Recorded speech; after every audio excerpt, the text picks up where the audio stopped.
Itu maksudnya apa? Ya sudah merupakan natural law ya, hukum alamnya Teluk, bahwa ia itu pasti menjadi tempat nelayan untuk menimbun kapal. Terus juga merupakan hukum alamnya gunung gitu ya, natural law-nya gunung, bahwa ia menjadi tempat kabut bermunculan. Jadi dan masih banyak lagi peribahasa lain yang menunjukkan hukum-hukum adat itu, hukum-hukum kosmik yang tetap itu. Karena adat dipercaya sebagai hukum kosmik atau hukum alam yang tetap dan abadi, maka kepatuhan terhadap adat itu sesuatu yang sangat niscaya. Siapapun yang melanggarnya itu akan dianggap sebagai melanggar hukum kosmik yang patut dihukum. Makanya di suku Baduy misalnya, mereka itu membedakan mana orang yang masih menjalankan hukum adat, hukum kosmik, sehingga mereka menamakan itu Baduy dalam. Tapi orang-orang yang melanggar adat, melanggar hukum kosmik, maka mereka kemudian ditempatkan, disuruh keluar dari Baduy dalam untuk kemudian mereka menetap di tempat yang disebut Baduy luar. Kenapa kemudian kok ada pemisahan seperti itu? Yang melanggar adat disuruh keluar. Itu karena apa sih? Yang melanggar adat itu kalau dibiarkan, maka dikhawatirkan alam semesta ini akan marah dan menimpakan kesengsaraan pada seluruh anggota suku adat itu tanpa kecuali. Nah, karena itu, karena hukum adat atau hukum kosmik ini dipercaya sebagai abadi, maka hukum adat itu terkesan sebuah hukum atau sistem hidup yang tertutup. Karena mereka itu menutup rapat-rapat pintu perubahan gitu ya terhadap hukum adat ini. Makanya ada istilah, kalau dalam suku Melayu itu ada yang disebut adat babuhul mati. Adat babuhul mati itu maksudnya adat yang ikatannya tuh ikatan mati gitu. Ada ingat kan kalau mengikat sesuatu itu dengan ikat mati itu ya tentu saja susah untuk dilepas lagi. Jadi seperti itu adat babuhul mati. Nah, kemudian gitu ya, filsafat adat ini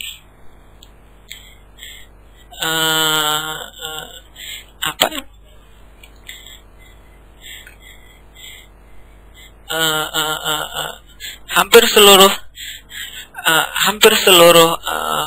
suku-suku etnis di Nusantara ini menganut filsafat adat yang sedemikian gitu. Bahwa hukum-hukum adat itu harus abadi, hukum kosmik gitu, harus tetap abadi. Buktinya apa gitu? Makanya dalam peribahasa banyak suku itu terdapat peribahasa yang menegaskan keabadian hukum adat itu. Misalnya kayak di suku Minang misalnya, adat itu tak lekang oleh panas, tak lapuk oleh hujan gitu kan.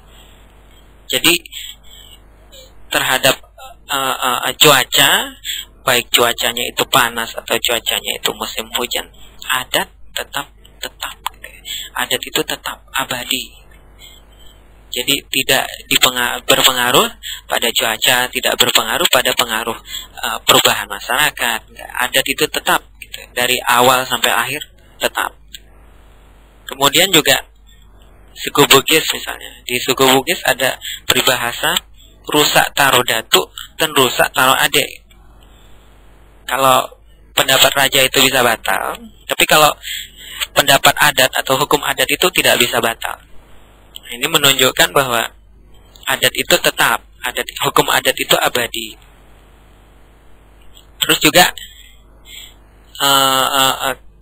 dalam suku Melayu misalnya itu ada peribahasa adat lama pusaka usang. Maksudnya apa? Adat itu dalam jangka waktu lama tetap ada, sedangkan kalau pusaka itu bisa usang. Kalau adat tidak bisa usang. Gitu. Nah, terus juga ini karena memahami adat itu sebagai hukum abadi yang tak berubah-ubah, maka orang Melayu memahami segala sesuatu memiliki adatnya sendiri-sendiri, memiliki aturan kosmik sendiri-sendiri yang tak boleh dilanggar. Karena jika dilanggar, maka kosmos akan berubah jadi chaos. Keteraturan alam itu akan berubah menjadi bencana, menjadi ketidakteraturan. Misalnya, ya, seperti saya bilang tadi, dalam peribahasa Melayu ada tuh, adat periuk bergerak, adat lesung berdedak. Jadi kalau sudah merupakan hukum alam, kalau periuk itu untuk digerak-gerakkan, gitu. Dan lesung itu untuk didedak-dedak, gitu kan. Adat hidup tolong menolong, adat dunia balas membalas, syariat palu memalu, adat rimba siapa berani ditaati, adat negeri memagar negeri, adat kampung memagar kampung, gitu. Nah, terus untuk menjamin keabadian adat atau keabadian aturan kosmik itu, biasanya orang adat menciptakan lembaga sosial, gitu, yang dapat memberi sanksi sosial bila seorang penganut adat melanggar adatnya. Misalnya, dengan cara menciptakan kata-kata ejekan, gitu. Orang Melayu itu mengejek orang yang melanggar adat, gitu ya. Itu dengan orang, istilahnya ini, orang yang tak beradik, orang yang tidak beradat. Nah, sementara orang yang mengikuti adat, yang selalu mengikuti adat, tidak melanggar adat, itu sebagai orang yang tahu adat dengan lembago, tahu adat dengan lembaga, gitu. Orang Toraja itu memberi julukan orang yang suka melanggar aturan adat itu londong unea toninna. Artinya apa? Artinya ayam jantan melawan plasentanya. Nah, terus orang yang hendak menerapkan aturannya sendiri sehingga melepas ikatannya pada aturan adat yang abadi, itu diejek orang Toraja sebagai orang yang pasisara mata mabusa, ana mata malotong, kalau bahasa Indonesianya itu. Orang yang mau memisahkan mata putih dengan mata hitam. Itu loh ya, mata kita tuh kan ada yang bagian putih, bagian hitamnya itu. Persis orang yang mau melepas ikatannya dengan aturan adat, persis seperti orang yang mau memisahkan bagian mata yang putih dengan mata yang hitam. Sementara orang yang melanggar aturan adat itu disebut dengan orang yang menginjak aturan. To'un lulu panda dibolong, gitu ya. Orang Jawa juga, orang Jawa tuh mengejek orang yang melawan aturan adat Jawa itu dengan bocah ora Jowo, gitu. Anak yang tidak lagi Jawa.